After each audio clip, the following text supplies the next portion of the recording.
berbeda dengan tahun-tahun sebelumnya. Bagaimana kita harus memaknai merayakan Idul Adha di situasi pandemi ini? Bagaimana jika dibayarkan secara urunan, misalnya 1 ekor sapi dibeli oleh 7 orang, apakah itu memang lebih baik dibandingkan misalnya dengan hanya memberi 1 kambing atau 1, adakah amalan yang lebih diutamakan?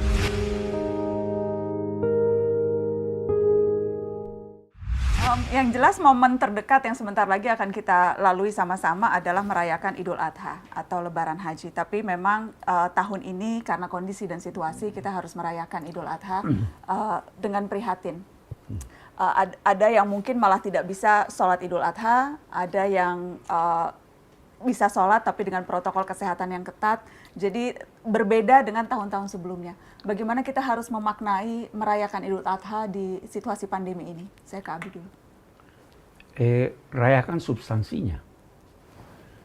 Tidak harus kita rayakan bentuk-bentuk yang lalu. Sebenarnya itu kan marilah kita lihat. Ketika Allah berfirman, la yanalallahu luhumuha wala dima'uha walakin yanaluhu taqwa minkum. Yang diterima Tuhan itu bukan sembelihannya, tapi takwanya. Itu substansinya di takwa. Jadi rayakanlah untuk memperkaya ketakwaan Anda. Fahami apa di balik upacara ini. Kesediaan berkorban. Ya kan? Pahami itu. Fahami mengapa Allah memerintahkan Nabi Ibrahim menyembelih anaknya. Kenapa sudah diperintah dia batalkan? Pasti ada di balik itu. Nah, kita pahami itu, kita tarik dari sana. Tidak harus dalam bentuk ini. Ya, saya mau bilang begini. Kita itu diperintahkan percaya dan beramal soleh. Ya kan? Ya. Nah, beda amal soleh dengan amal baik. Saya beri contoh. Saya beri ulama senjata. Mahal. Itu soleh atau tidak? Tidak. Saya beri anak umur 10 tahun polpen paling bagus. Baik atau tidak? Polpennya baik. Ya toh? Tapi tidak cocok buat dia. Soleh itu artinya yang bermanfaat. Saya beri contoh lagi ini dalam konteks pandemi. Sholat Jumat itu baik atau tidak? Baik. Tapi kalau mengakibatkan penyakit, baik atau tidak? Nah. Tidak baik. Dia tidak soleh. Walaupun dia baik ininya tapi tidak soleh. Nah, itu yang harus kita pahami sebenarnya. Itu sebabnya kalau orang berkata pergi haji, waduh kita tidak bisa pergi haji. Ada ungkapan, kalau Anda tidak mampu berkunjung ke rumah kekasih, tidak mampu, undang kekasih ke rumah Anda. Ya kan? Bagaimana? Kan mau ke Baitullah nih. Tidak bisa ke sana. Kita undang Tuhan ke hati kita. Ingat dia, zikir dia. Itu amal soleh. Jadi amal soleh itu boleh jadi substansinya secara berdiri sendiri baik, tetapi tidak dinilai, tidak memenuhi nilai-nilai yang kita diminta amal soleh. Ya kan? Itu artinya soleh. Terpenuhi nilai-nilainya. Bagaimana Gus? Karena banyak juga kan calon jemaah haji yang sudah menabung bertahun-tahun, sudah betul-betul rindu ingin datang, kemudian tiba-tiba karena situasi, rencana berubah, sulit untuk mengikhlaskan, itu sulit buat atau rela tidak pergi padahal sudah dibayang-bayangkan dan sebagainya. Bagaimana mengobati kekecewaan mereka yang tidak bisa ke tanah suci tahun ini? Jadi begini ya, kalau setahu saya ya, kalau komunitas masyarakat yang dididik ulama atau dididik kiai, itu kekecewaannya juga tidak ekstrim-ekstrim amat. Karena sering diberitahu misalnya Jumatan tuh ya haji, ingat Allah dari subuh sampai tulu usamsi matahari terbit juga menyamai umroh. Terus banyak pahala-pahala yang kata Nabi disebut di atas haji. Lebih terhibur gitu. Jadi lagi-lagi ini pentingnya ngaji, lagi-lagi saya ulang lagi pentingnya ngaji. Dan di antara kebaikan tentu nerima qadha qadar daripada menyalahkan pihak manapun. Jadi ini angkanya lagi-lagi sampai Rasulullah ngendikan ad-dunya mal'unah mal'unun man fiha illa dzikrawah wa mawalahu wa aliman wa muta'aliman. Jadi dunia ini terlaknati kecuali ingat Allah dan belajar terus. Karena barokahnya belajar ini menjadi rileks. Jadi ibadah itu kan nyari ridhonya Allah. Di antara penyebab ridhonya Allah itu kita ridho atas segala yang diputuskan Allah, ditakdirkan Allah. Sehingga corong Jawa itu buatan nelongso gitu. Jadi tapi daerah-daerah yang nggak dididik kiai memang ekstrim karena frontalnya pakai emosi tadi. Iya. Melihat haji itu terus gagah karena diundang Pak Haji atau prestis karena ada acara-acara. Ini kan ribet, kalau ini kecewanya lebih ekstrim kalau motifnya seperti itu. Jadi ya sama lah, Idul Adha juga gitu. Saya sering menyarankan orang-orang yang dengan tanda kutip masih miskin, meskipun saya tidak tahu apa miskin betul apa enggak, ya mungkin merasa saja. Itu saya ajarkan, saya juga pernah jadi anak kos di Jogja, di mana saya sering bilang gini, kalau Idul Adha setidaknya kamu beli daging setengah kilo atau apa, setidaknya kamu tidak nyalakan panitia masjid kalau tidak keduman, kalau tidak kebagian. Dengan cara itu setidaknya kamu terlatih, ini yaumu farokhin wa sururin, kata Nabi yaumu uklin wa syurbin. Ya sudah, umumnya orang nikmati ya nikmati, supaya keluarga itu happy. Syukur-syukur dapat bagian, kalau enggak ya enggak. Sehingga Ibnu Abbas dulu kalau musim kurban juga beli daging kalau sekarang sekilo 2 kilo. Mungkin niatnya ya tadi, setidaknya enggak nyalahkan orang lain. Nyalahkan orang lain. Ini nyambung, ada santri PSQ bertanya, jadi kalau kondisi sekarang yang lebih diutamakan menunaikan kurban atau membantu tetangga yang misalnya terdampak COVID? Nah itu jawaban itu mudah sekali, dari awal kurban itu tidak wajib, tapi jangan niati pengganti kurban ya, karena kurban memang harus berbentuk hewan, ya niati bahwa prioritas tadi. Misalnya kalau saya kurban, tetangga saya nggak makan, tapi kalau saya kasih uang, makan ya sudah ya sedekahnya uang saja, tapi jangan diniati sebagai pengganti kurban. Iya, tidak mungkin. Nanti jadi panjang kan. Iya. Mungkin pahalanya bisa lebih banyak. Mungkin lebih banyak. Jadi pakai al-aham falaham ya prioritas saja. Iya, prioritas. Tapi memang ada pertanyaan-pertanyaan yang memang seperti itu. Apakah Abi sudah pernah jelaskan, Gus Baha juga tentunya sudah pernah jelaskan, tapi mungkin perlu diulang lagi. Berkorban itu ya berarti berkorban kambing, onta, domba tidak bisa digantikan misalnya dengan beras dan sebagainya. Itu hukumnya kan sejelas seklir itu kan, Gus? Ya, jadi kalau dengan makna itu iya, dengan makna definisi udhiyah memang harus hewan. Jadi definisi udhiyah untuk dapat ridhonya Allah ya orang bisa dengan sedekah, dengan apa saja. Ya.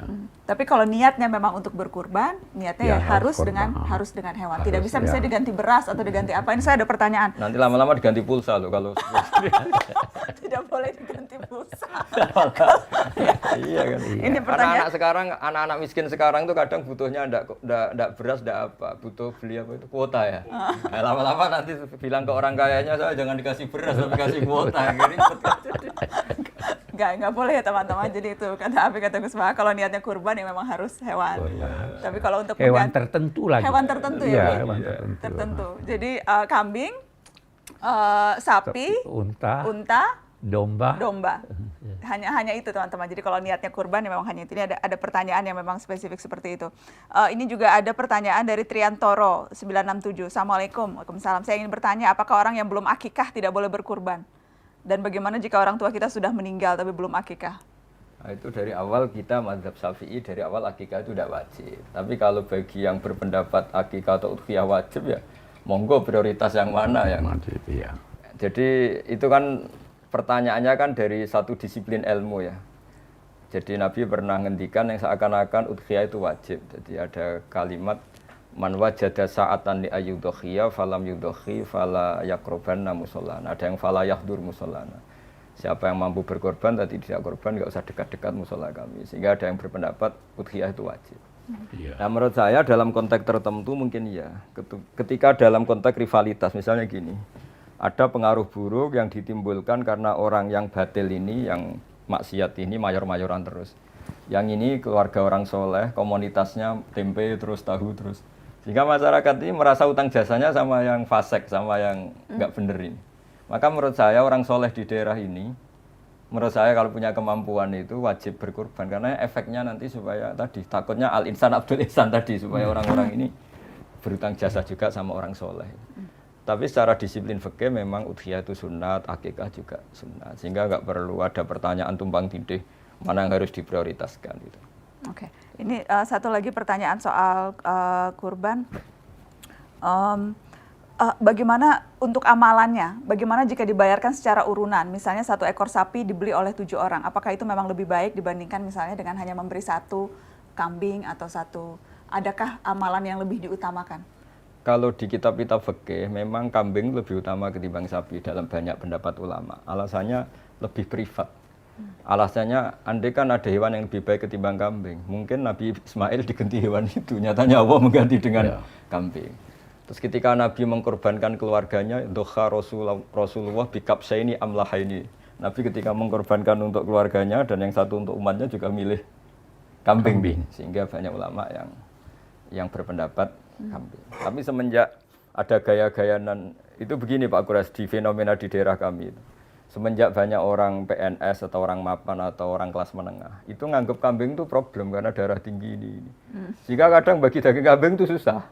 Semenjak itu mulai ada tren urunan sapi. Jadi yang terus menjadi ragu itu. Dan terus saya sering bilang, itu kelas menengah kan, seleranya orang di bawah itu yang penting daging.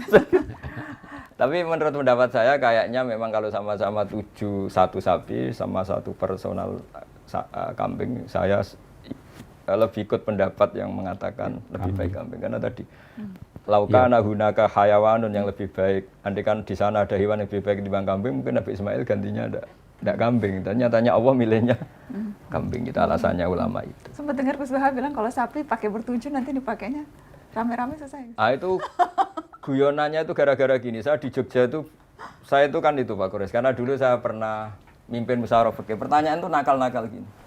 Jadi misalnya ada si A gitu, bisanya urun sapi korban di masjid tahun ini. Istrinya bisanya tahun depan. Pertanyaannya Bapak, nanti istri saya bersama orang itu karena terus makanya terus aku ya iya kan karena kalau 7 orang kebetulan beda-beda pasangan, nah itu gimana nanti? Terus saya bilang, lah istri kamu cantik gak? Cantik Bapak, nanti bareng yang ini. makanya kambing saja biar gak sama orang. Karena orang nakal tuh banyak Pak Gus di fikih. Saya punya pengalaman fikih nakal ya tadi Mbak Naswa. Pernah ditanya, Gus kalau sholat paling afdol gimana? Ya soft pertama. Ya kalau gitu masjidnya desainnya selatan utara biar semuanya di depan. Selama masih barat ke timur pasti ada soft 2, soft 3. Jadi karena mereka seloro ya saya balas seloro ini kan. Terus ditanya lagi, lah paling bagus yang mana? Ya soft yang sisi kanannya imam. Ya sudah, imamnya diletakkan pol selatan. Biar semuanya dari sisi kanan. Nah, apa ya? Guyonan-guyonan gitu tuh mengganggu kita ribet kan, makanya terus ya sudah kalau kamu mau korban bareng-bareng risikonya itu loh. Nah sehingga sebetulnya saya secara privat itu suka kalau masih mungkin suka 1 kambing. Tapi kalau secara syariat memang sapi cukup 7 orang. Tapi dulu itu setahu saya masih ahli dari keluarga gitu. Tapi nggak tahu sekarang kok. Sekarang tuh misalnya ada ya pokoknya kumpul uang sampai kemudian beli 1 sapi gitu. Jadi walaupun tidak berkenal dan sebagainya. Jadi siapa yang mau urunan gitu, arisan sapi gitu. Kemudian masing-masing urunan. Tidak terlarang. Ya tidak terlarang. Tidak terlarang, silahkan. Ya. Tapi kalau itu, dan itu pun tidak wajib kambing kan. Tapi kalau ditanya yang mana baik dan harus kita jawab, maka kita bilang mengikuti Rasul kambing. Kambing, ya lu tanya yang baik. Ya. Walaupun darah mungkin tinggi. ada pertimbangan harga juga. Ya kan? Iya. Ya tahu kambing lebih mahal kalau 1, tapi sapi kalau 7 bisa lebih murah. Mungkin itu pertimbangannya. Oke. Tapi yang pasti yang pertama itu tidak wajib ya, Bi? Iya, tidak wajib. Tidak wajib. Tapi kalaupun kita mau melakukan berarti ikuti mana yang memang tuntunan dari Nabi. Oh, iya. Dari Nabi. Nabi tidak melarang. Tidak melarang. Tidak melarang. Oke. Mungkin penutup soal Idul Adha ini apa Abi mau sampaikan sesuatu? Gus Baha mau sampaikan sesuatu? Tidak, saya cukup. Nah, Abi sudah sering kan. Gus Baha ini banyak yang kangen sama. Ya pokoknya pesan saya sama semua umat Islam lah, semua hidup itu harus senang lah. Ketika Nabi kalau dalam bahasa pondok mensifati menstatuskan hari Id yaumu farohin wa sururin wa aklin wa syurbin sampai diharamkan puasa. Karena Nabi inginnya orang senang semua di hari itu. Ketika Sayyidina Ali ditanya ibadah paling bagus dari Syawal atau Ramadan apa tausiatul iyal ya kalau melonggar keluarga. Karena kul bi fadlillah bi rahmati fa bidzalika falyafrahu. setelah saya besar, ajaran bapak saya, Mbah Mun, guru saya itu, kelihatan beliau-beliau itu senang sekali. Ternyata setelah saya besar memang penting, senang untuk oleh hal-hal yang boleh itu penting. Iya. Supaya kita tidak tergantung senang harus nunggu dugem, nunggu ini itu. Jadi ya Mencari gitu. kesenangan di hal-hal sederhana sehari-hari itu penting ya Gus. Di hari Lebaran ngundang penyanyi Siti Aisyah. Karena memang hari gembira. Iya, gembira-gembira. Ya. Iya. Di hari Lebaran bagi-bagi uang buat anak-anak. Buat cucu-cucu. Iya. Oh. Salam tempel. Tapi Idul Adha biasanya nggak ada salam tempel ya. Habib? Kalau mau lebih gembira tidak terlarang. Oh tidak terlarang. Oh, ya. Iya kan? Langsung nagih semua nih. Biasanya cuma Idul Fitri ini Idul Jadi Adha. nanti dua ya uang dari masjid ya tadi. Dari Idul Habib Fitri dua. dan Idul Kalau Adha. Idul Fitri udah dapat semua. iya, nanti dua ya. Oh Idul Adha daging kambing aja Habib. Masing-masing dapat daging kambing. Alhamdulillah, alhamdulillah. Ya udah. Alhamdulillah, terima kasih banyak. Mari, Gus Bahat, terima kasih ya. Alhamdulillah, senang banget bisa silaturahmi, bisa Kalau ngobrol-ngobrol. saya berkali-kali datangi pacarannya Mbak Nana. Insya Allah. Itu yang dikenang oleh putri saya. Ah. Ketika Mbak Nana bilang, setahu saya ini GR ya saya sebagai putri. Mufassir terbaik itu abi saya. Terus kata putri saya, nanti putrinya Mbah Mun ya bilang gitu. Lama-lama nanti setelah bapak tua saya juga akan bilang gitu. Ini Mbak Najwa. Pas acara di sarang gitu. Ya kata saya, ya memang putri harus asofia sama orang tuanya kata saya. Alhamdulillah. Pas itu saya datang di beberapa acara saya datang. Alhamdulillah, alhamdulillah. Kapan-kapan nanti berarti kita kalau udah pandeminya udah surut kita gantian. Kita ke sana. Kita gantian Ya, ya, Gus. amin, ya, Mau ya, silaturahmi ke insya Allah. sana, Ya, ya. ketemu putri, ketemu keluarga dan Ya, bisa silaturahmi sama-sama. Ya, kita semua ke sana insya Allah ya. Ya, amin, Alhamdulillah. amin. Terima kasih teman-teman sudah menyaksikan Syihab dan Syihab. Terima kasih banyak pertanyaannya. Maaf tidak bisa semuanya tertampung, tapi mudah-mudahan bisa sebagian menjawab, terutama untuk tadi para pencari cinta yang galau. Mudah-mudahan bisa menjawab pertanyaan-pertanyaan teman-teman yang jomblo. Insya Allah ketemu lagi di Syihab dan Syihab berikutnya. Assalamualaikum warahmatullahi wabarakatuh. Waalaikumsalam warahmatullahi wabarakatuh.